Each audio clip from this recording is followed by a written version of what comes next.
Welcome to the Juice Box with Juice Springsteen, covering the week that was in professional wrestling.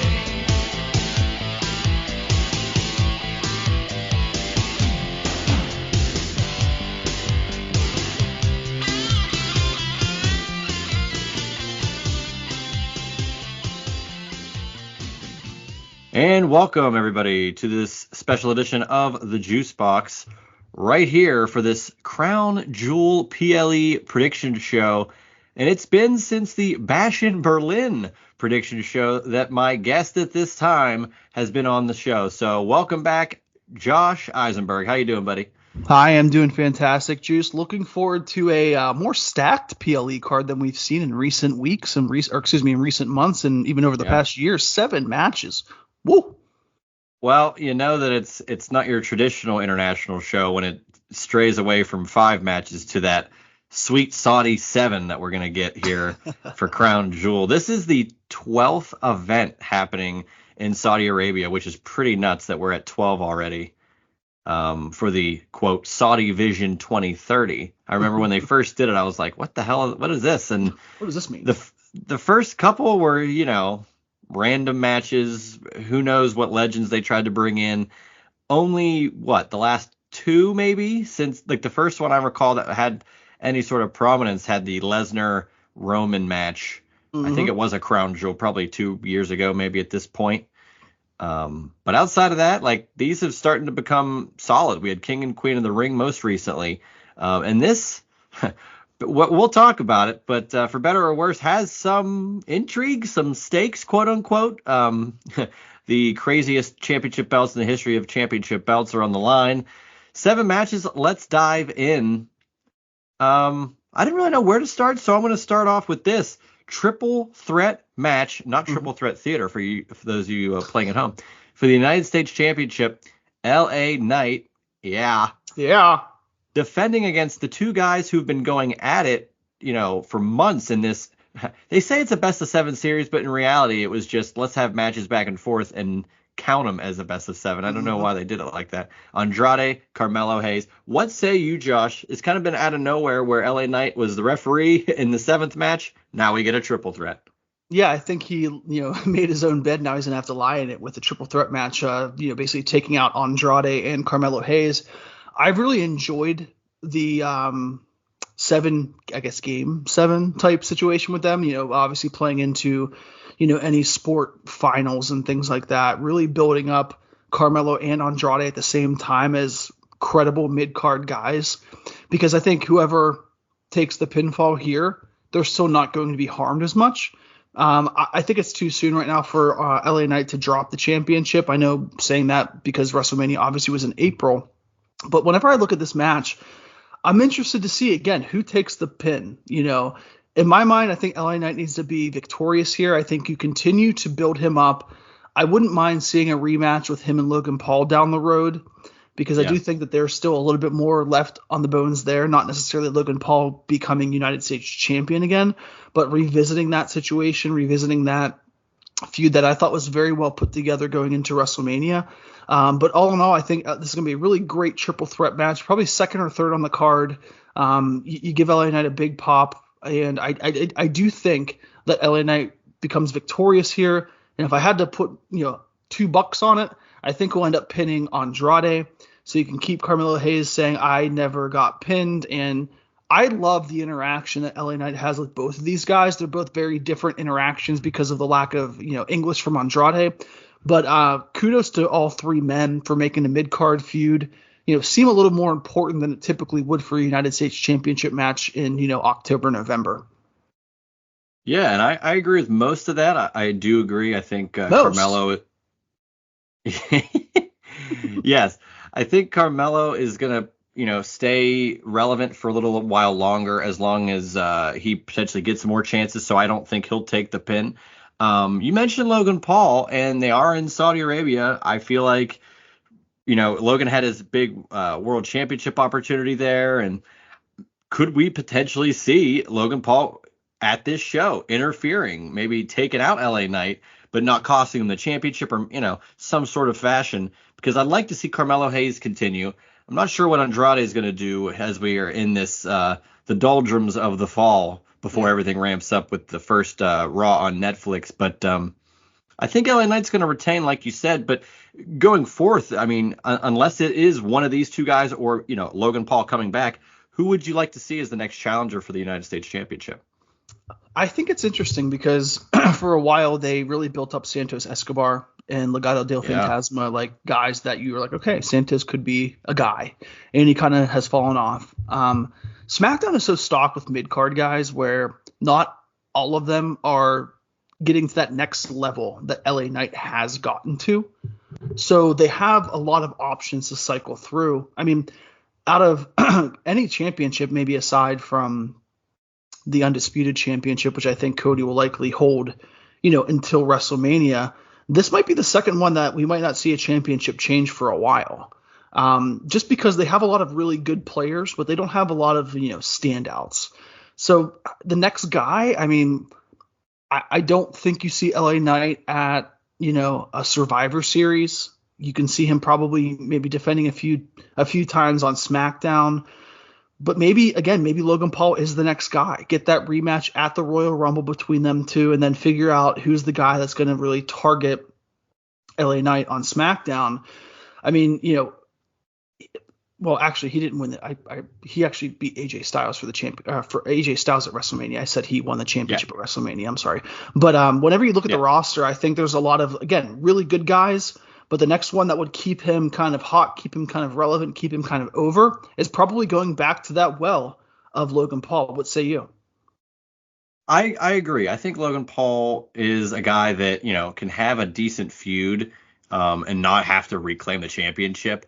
I am curious, though, depending on what their idea is with LA Knight going forth, this is as high as he's gotten. On the card, outside of having a world title match once, like one-on-one, and then the fatal four-way. So I just wonder, like, let's say LA Knight loses this championship before Royal Rumble.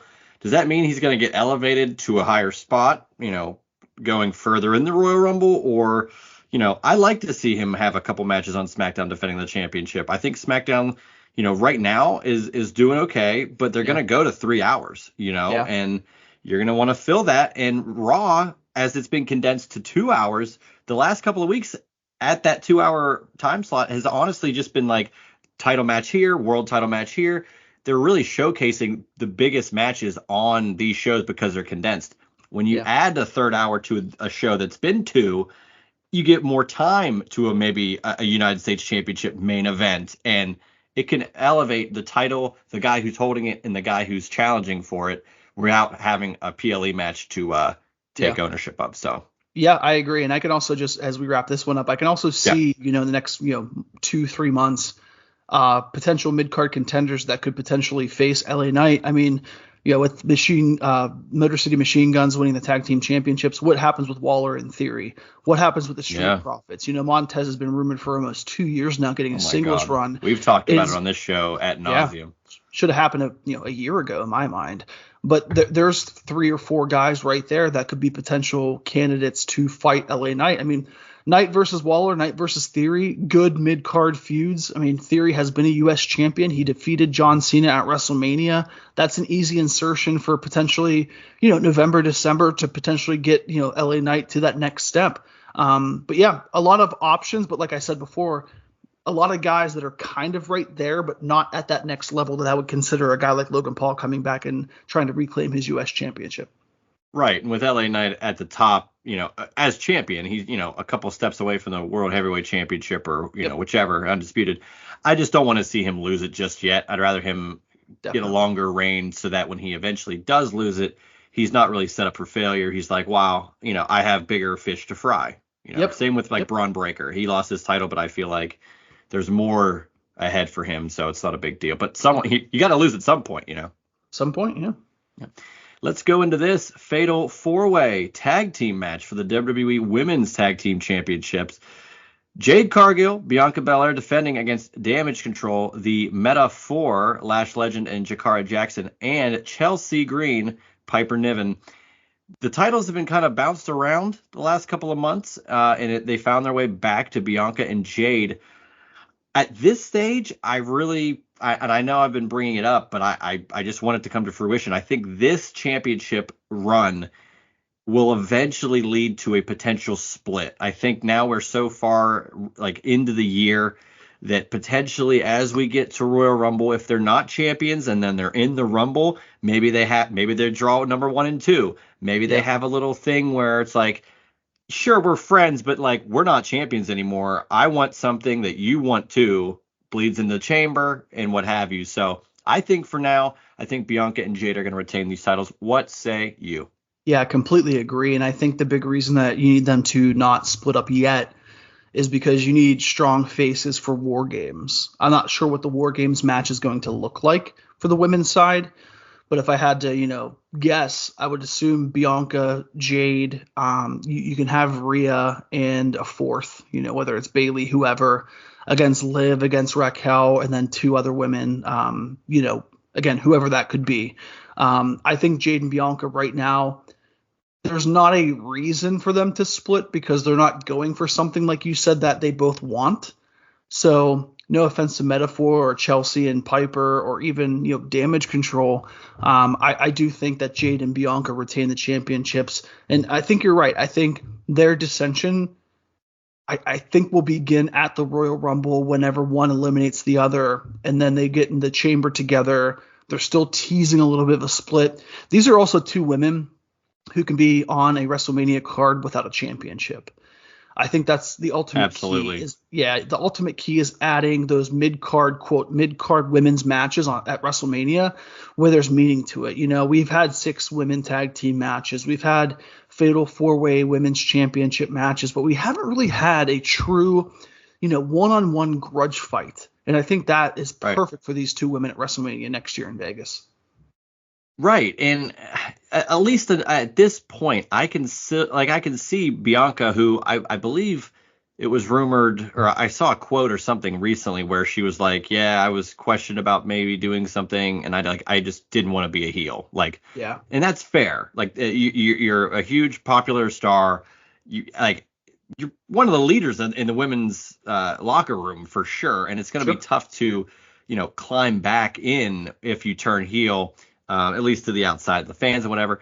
Jade, I can see being heel, but here's my thing. I don't know if we are at a point, like let's say by Rumble, Chamber, Mania, if Jade Cargill can hold that, can be a true heel. I almost think it's more likely that we would see Jade versus Bianca in we're friends, but this is, we got to see who's better match where they have the respect, but it's not a hatred. I just don't know if Jade's ready for that yet. What do you think? Do you see her there? Or?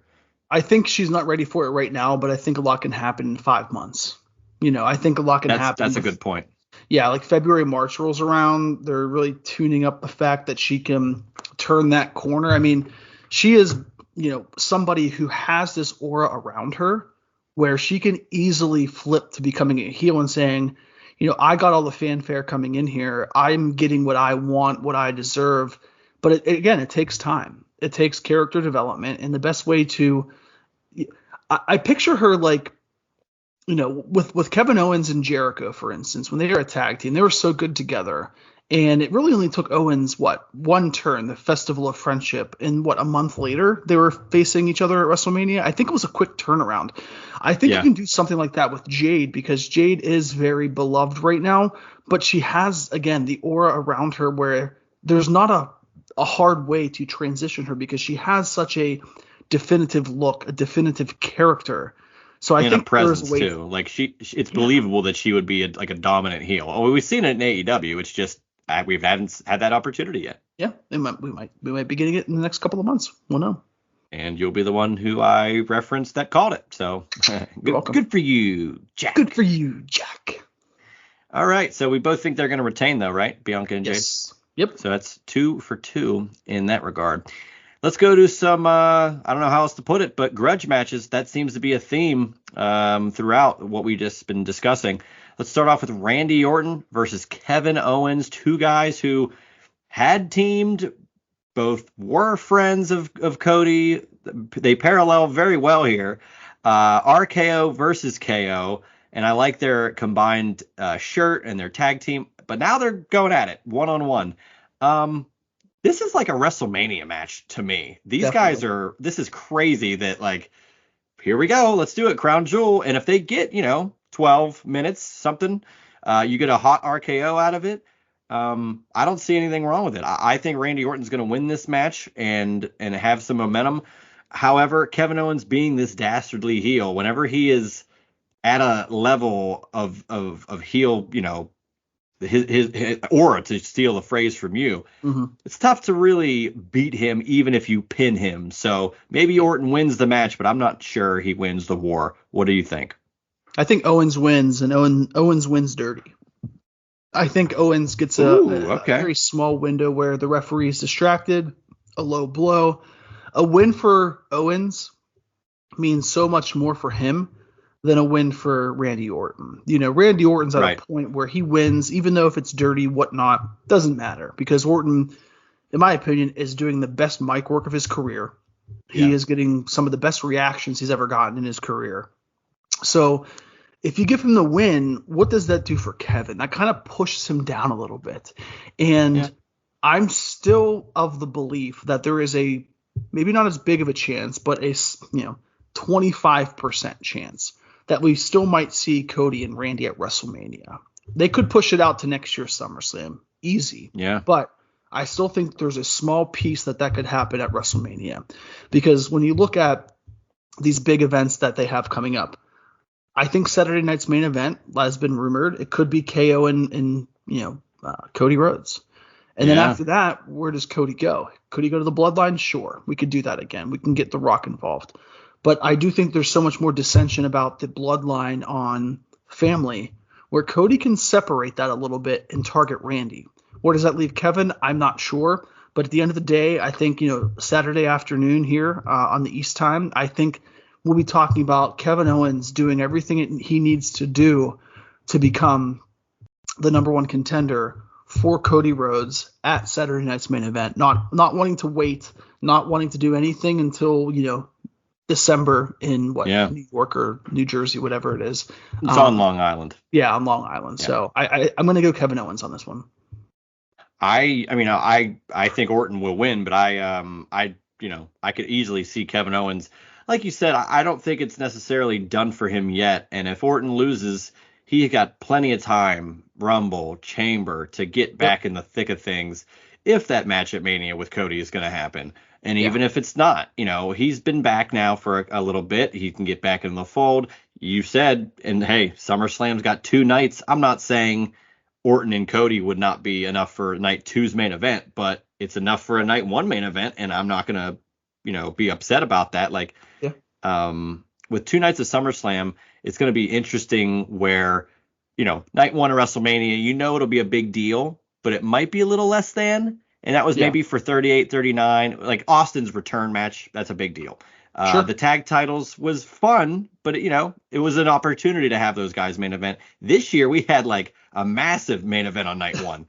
So for SummerSlam, I think it'll be a little bit of a lesser situation like that where you can put, it's worthy of a main event, but not necessarily a SummerSlam main event for night 1. So maybe you get an Orton Cody there.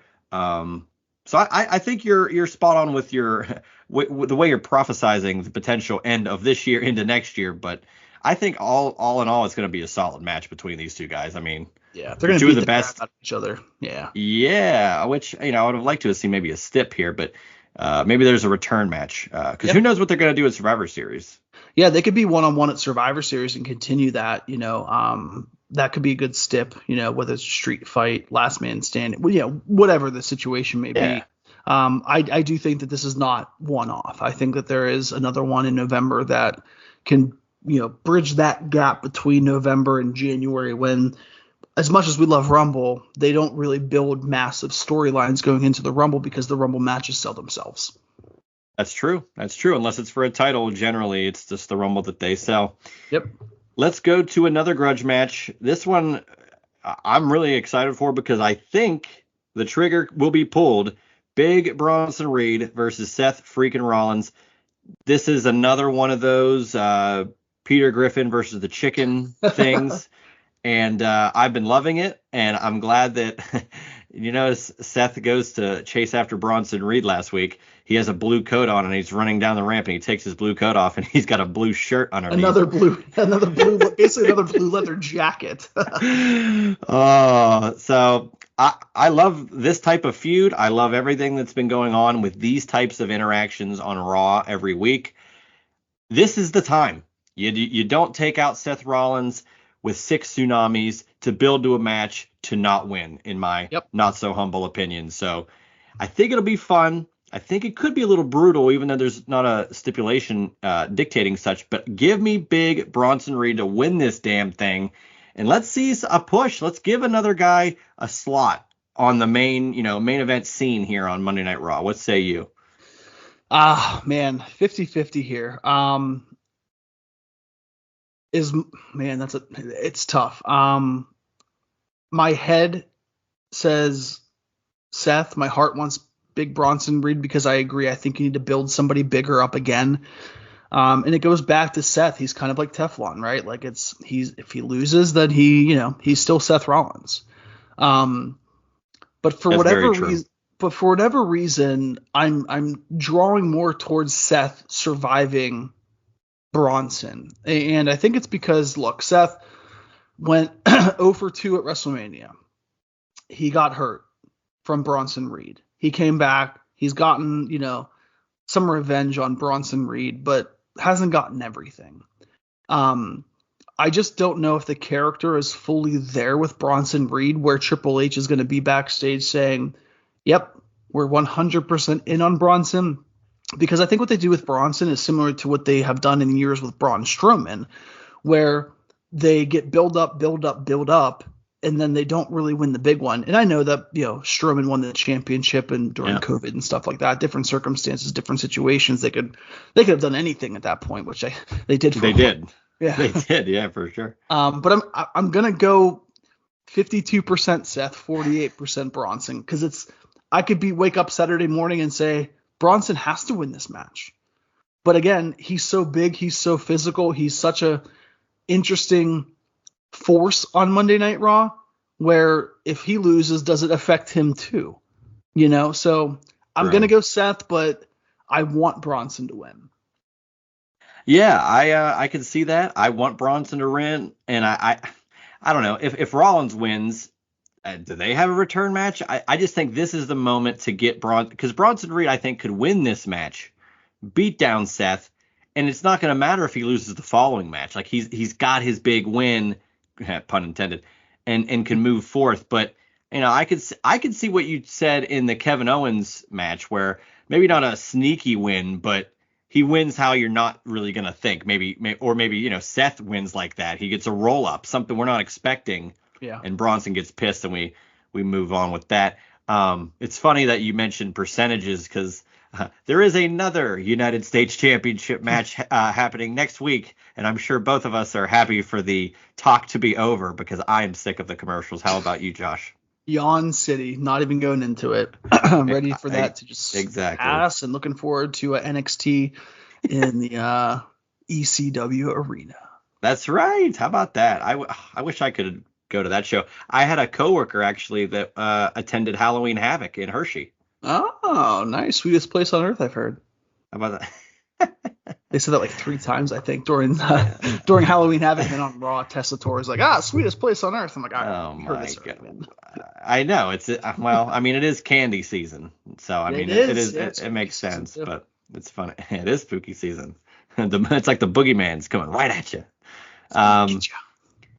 Let's go to the final 3 matches. I'm going to go in a unique order here, because I think we got some chaos in the final 2. Let's start off with the first of 2 Crown Jewel Championship matches. Liv Morgan versus Nia Jax. Now, this is an interesting concept. I'm not going to deny that. Raw Women's Champion versus the SmackDown Women's Champion. For better or worse, it's for bragging rights, but it's also for this insanely bedazzled Stanley Cup cased touch it with white gloves championship that they're going bananas for. Every single week they're showing it being unveiled, like I said, like the Stanley Cup. this is a unique vehicle for Crown Jewel, and I'm curious to see if it sticks. But I think these first matches, this first show with it, has to deliver. You have to have definitive winners, which I think they want to, without hurting the loser in a way that they can't come back from. In this regard, I think that they'll actually succeed, because to me, whoever wins in either the men or women's Crown Jewel Championship matches, the loser, they're still a champion. But the challenger that goes after them next for their specific championship can say, hey, look, your guard's down. You're a loser. You have a losing streak. And I think it's a fun storyline thing they can play on. So I don't think it's a bad thing, at least of yet. For this, I don't know. I'm going to say Nia Jax wins this. She's got the size. Liv Morgan's got some other things going on by beating up Rhea on NXT the other night. I don't know. I just think Nia Jax continues her ascent. She won Queen of the Ring at the same venue, and I don't see why she can't continue this momentum. So give me Nia Jax to be the first women's Crown Jewel champion. What do you think of the concept and who wins? Yeah, I like the concept. I think it gives, some credibility for not having to defend your championship. But I agree. I think Nia Jax will become the Crown Jewel champion, but Tiffany Stratton will cash in and become Ms. Money in the Bank. You mean women's champion? She's going to cash in on Nia. No, I know, but you said and become Miss Money in the Bank. Oh, I'm sorry. Cash in her Money in the Bank and become. Well, it's funny because I was going to say, what is she cashing in for? She cashes in for the Crown Jewel title. Can you imagine? I can see something, and I don't know how they do this, but I think Nia wins. I think there is some sort of an injury during the match, but the only thing I disagree with you about is I do think Rhea gets involved here. Oh, really? Even though she just got beat up, you think she's still gonna? I think she still gets involved somehow. Yeah. Okay. And whatever the situation is, she'll take out Raquel, she'll take out Liv. There's just something that I feel, and it's hard to explain, but I think Stratton should be champion. Nia will say, I won the Crown Jewel Championship. Tiffany's like, well, I'm the WWE Women's Champion.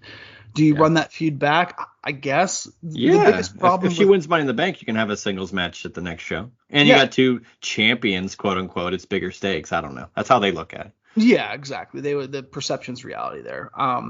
Now, it's going to be difficult how they book it because it is very convoluted. Like Rhea's not going to really attack Nia. She's going to attack the two others, which could in turn give Nia the champion of the Crown Jewel Championship.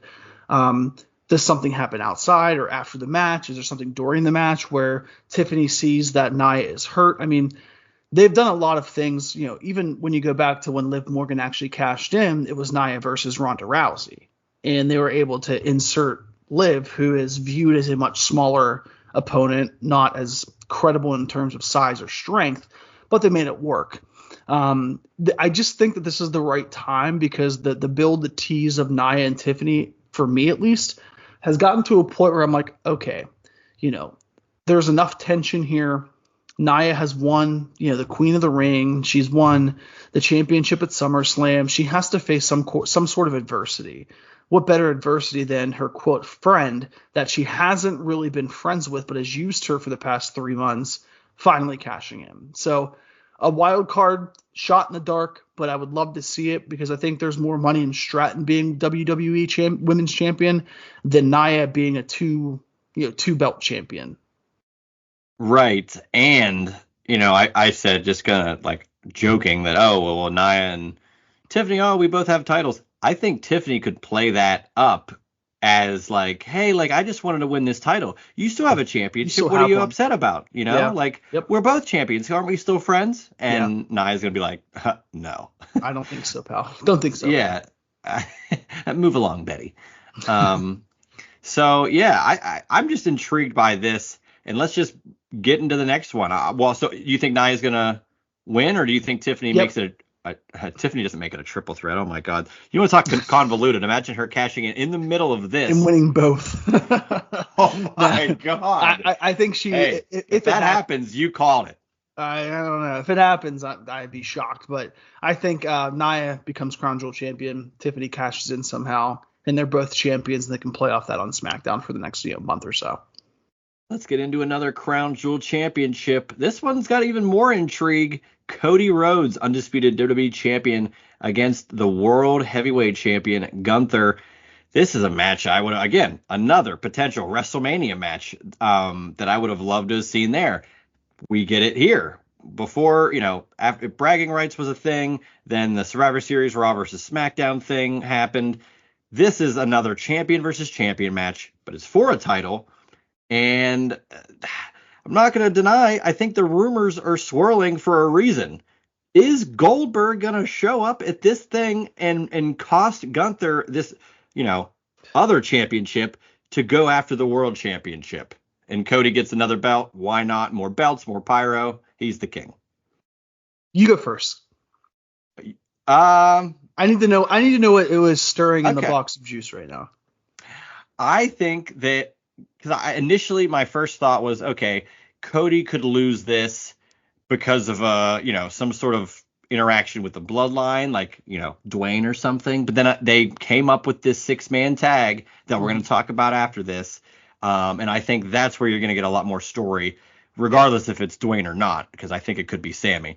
But now I think that if this is going to be how it's played, they love their legends. They love doing these things. Survivor Series 2016 is where Goldberg came back and really shocked the world by pinning Lesnar in like less than a couple minutes. So I'm going to say Goldberg, by hook or by crook, whether it's a video, his song playing, maybe he's even there, costs Gunther the championship here, the Crown Jewel Championship, leaving Gunther no choice but to challenge Goldberg and say, hey, you want a title shot, old man? I'm going to put you out of your misery. So I think Cody's going to win this thing, even though part of me, let's say this, if there's no interference at all, I think Gunther's just going to win this thing straight up because he's the better champion of the two. And I think Cody wouldn't be hurt being tapped out by Gunther or passed out. I don't think it would hurt him really.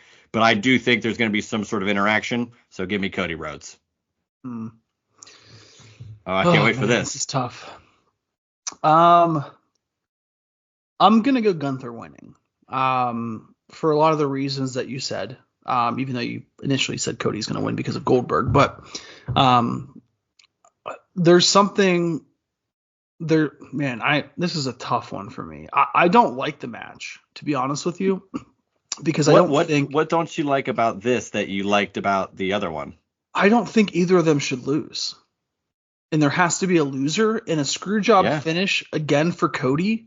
Like Cody has won, 5 or 6 straight, but at WrestleMania he had all the legends come back. Now he's gonna have another legend come back. It was no DQ. Yeah, but it's not to help Cody. It's just to hurt Gunther. Cody might be the beneficiary, but he's not saying I'm helping my friend Cody Rhodes. That's what everybody else did because they hated the bloodline. Yeah, that's just how they're gonna present it. I just don't know. No, I get that. I think at the end of the day for me, it's if I think that something's going to happen in the Nia match, if I think something's that's going to happen in the Bloodline match, if I think something like you can't have 3 or 4 of your matches end in like controversy. You would think. I would much rather have a clean finish, but I can't see Cody losing clean. As much as Gunther needs not a clean win because he's a heel. Heels never need clean wins. Yeah. But as much as he's talked about how he is the workhorse champion, how he's the guy, he still is 1B. As much as Gunther is probably just as much, if not better, than Cody in the ring and kind of all around, he's still 1B because he is still a guy who, at WrestleMania, or excuse me, at SummerSlam, defeated, for the world championship against Damian Priest. Yeah. There's just a tier lower that Gunther's at right now. So if Gunther loses, he's still going to be a tier lower. If Cody wins, then hey, Cody wins. I want to see Gunther win clean. I just don't think it'll happen here. Give me Cody, I guess. Man, you seem to be going through it. That's what I'm saying. I think Cody wins if it's not clean, as terrible as that would turn out. But I don't think it would affect Cody as much. Like, I think Cody would just take advantage of the situation. Goldberg's an Atlanta guy. Like, it lines up. But if it's clean, I think Gunther would just take him out. I think Gunther would just win. And I don't think Cody would have a problem doing that. I don't think the fans would actually look at that as negative. Well, maybe not. They would definitely look at it negatively. Like, how could Cody lose? But it's an interesting one, man. I got to say that we're really not in agreement. We're kind of all over the place with that. I feel like that's when it's at its best. That's the best part about this match, I guess, right? Is like you're still not sure how this is going to play out. Yeah, because I assume there's DQs, but I mean, I can't imagine the first of either of these matches being a DQ finish. Yeah. So let's get to the final match, just announced out of nowhere, with SmackDown still happening later on before this show. Roman Reigns and the Usos, the OG Bloodline, if you will, minus a couple, versus Bloodline 2.0 with any sort of combo of Solo Sikoa, Tonga Loa, and or Jacob Fatu. Now, we did see the other night Sami Zayn talking to Solo Sikoa outside, of the arena, and both Usos were kind of like, oh, what the hell's happening here? I think Sami does get involved. I think this is the next piece. Look, the next show after this is Survivor Series. It's War Games. And regardless if Dwayne's in it or not, it's at least going to be 4-on-4. So Jimmy, Jay, Roman, and you'd think Sami Zayn. If you add Cody potentially for that 5, that's where you add The Rock for 5-on-5. But I think for this show, I think Sami's involvement is definitely felt. And I think Roman Reigns and the Usos not only get the win, but they begin that setup of, hey, we're all family again. Let's do this thing. Let's fight the good fight against the Bloodline. Yeah, that should happen. What will happen, Josh? What will happen? What's the point of going to a War Games if the heels lose again?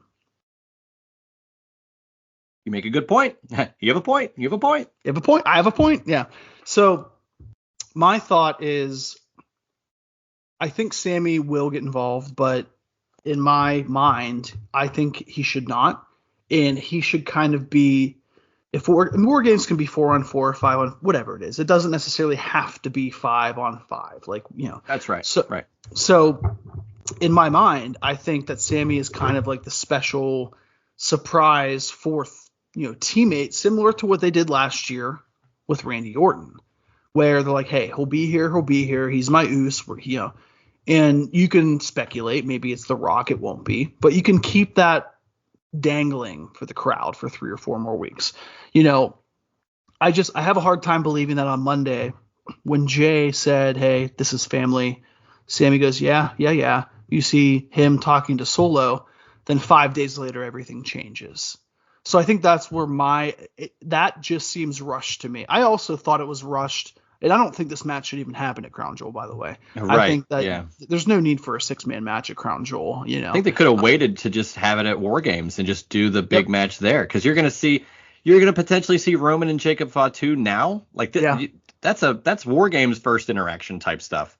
Mm-hmm. Absolutely. Yeah, could not agree more with that. And that's what I thought whenever Jimmy and Jay hugged last week. Great moment, great crowd in Brooklyn, a good time to do that. But why not push it back a week or two? Why not push it back to where Jay comes and tries, if it's a tag team match between Jimmy and Roman versus Jacob and whoever, that makes more sense to bring him back now. And then they have to find the fourth, in another 4 weeks, which Sami would obviously be that guy. So I'm going to go new Bloodline winning just because I can't see. I guess I can see, but I can't see them losing again and then going into War Games and losing again. Like, that just completely deflates what they're trying to do, but what they should do with those guys. See, I just don't know if the War Games is going to end up with Roman and that Bloodline winning. I have a feeling that, again, the elephant in the room is Dwayne. If The Rock is there and if he's in the match for sure, but if he's just there for like as the manager, quote unquote, you get Heyman back, whatever.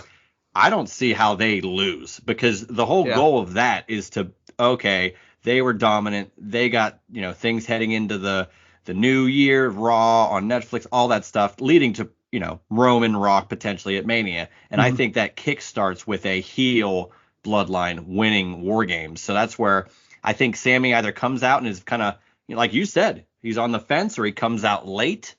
But I think he does eventually show who he's friends with. Maybe costs Solo, like, when Solo thinks he might be on his side, and that's where he's pissed, and the Usos see, hey, he is on our side, and then you got solidified bloodline there. So ultimately, I'm gonna pick Roman and the Usos to win this, but I think the intrigue of the story is really there. Even if this is a rushed match, we can't deny that.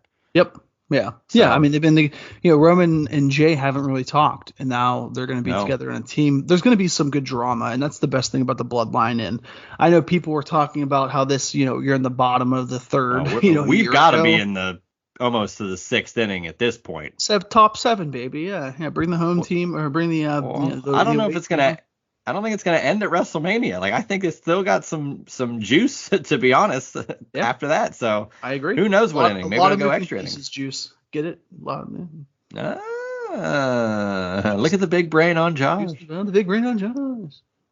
All right. Well, in regards to this whole show as a whole, it being, what? Is it 12 o'clock or 1 o'clock? Do we know? 1 p.m. Eastern, my friend. 1 p.m. Eastern. Love that. What are your thoughts on this show as a whole? As the, last show before, arguably, it's not the road to WrestleMania, but with the bloodline being involved probably in the main event, War Games is going to be a real click to start all that stuff in motion. So this being that last show before that, how do you feel going in?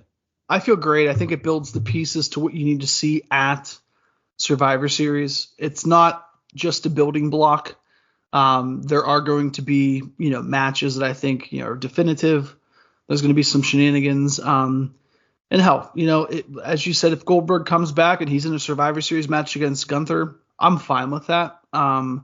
There's just, again, as we talked about, there's 3 or 4 matches that I was kind of waffling back and forth with, but I think that's the best part. It gives you 4 or 5 different avenues to go. And as we've always talked about here on the Juice Box is it's good to have options, and all of the options are pretty good options, which way WWE decides to go.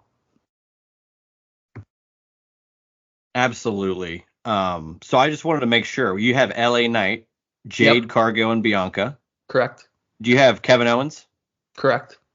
You have Seth Rollins? Correct. And then what was you said Nia will win, but Tiffany cashes in? Yep.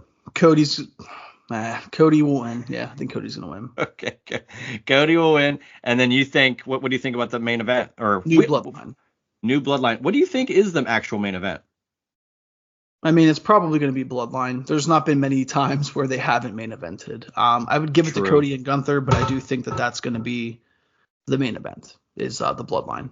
I think no matter if either of those has, interference by anybody, whoever that could be, I think that's what should be the main event. And as for what starts it, I'd say probably the women's Crown Jewel title, just to get a huge, champion versus champion for a championship match to kick it off. I feel like that's probably what you'd want to do. So either that or Kevin and Randy, by the way. So.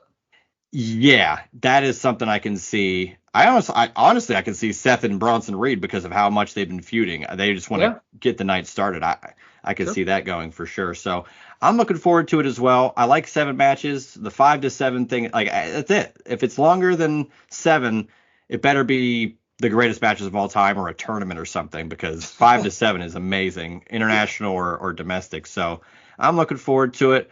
I'm sure everybody will be watching, and I'm thankful for everybody who listened to this week's edition of the Juice Box. Thank you to Josh Isenberg for hopping on in.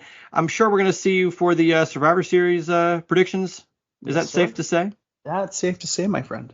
Yeah, so hopefully we've got you, and hopefully we could get LeBar back in here. We have a little CSR triple threat match for our PLE predictions, but who knows? He's he's the big host. Big host, oh. The big celebrity host. So, but I'm looking forward to this show. Cannot wait to see how it unfolds as we move forth to War Games at the end of November. I can't believe we're already going to be in November by the next time this show airs. So for Josh Isenberg, I'm Juice Springsteen. I hope you guys enjoyed this special edition of the Juice Box covering the PLE predictions for Crown Jewel. And I'll see you next week for another edition of the Juice Box. That was the Juice Box with Juice Springsteen. Make sure to subscribe to the Juice Box wherever you listen to podcasts.